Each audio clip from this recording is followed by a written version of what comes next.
Hemok ada 1, 2, 3, 4. Ini paling best ni. Tepi air ni, dalam hemok boleh mancing ni, geng.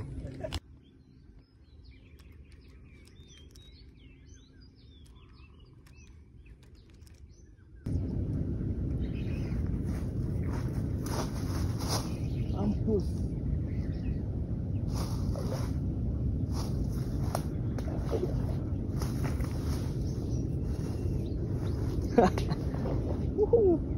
Kasar sih.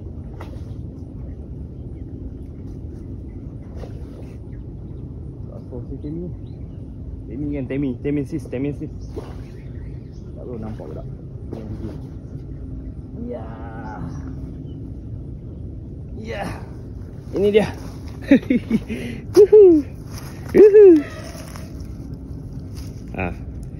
Temi sis.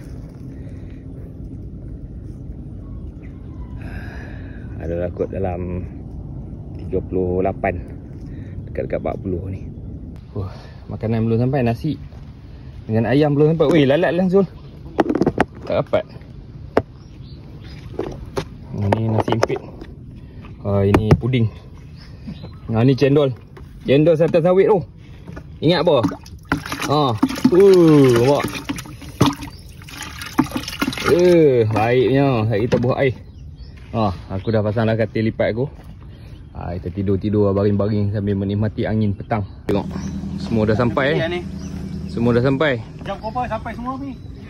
Itulah. Nasi impit. Janji pukul 9, pukul 11 baru sampai. Tak guna betul masing-masing. Ini meeting ke jamuan raya ni? Tengok. Nasi. Ini apa? Kuah lontong. Jawa kata kuah lontong. Lontong. Ini ada puding.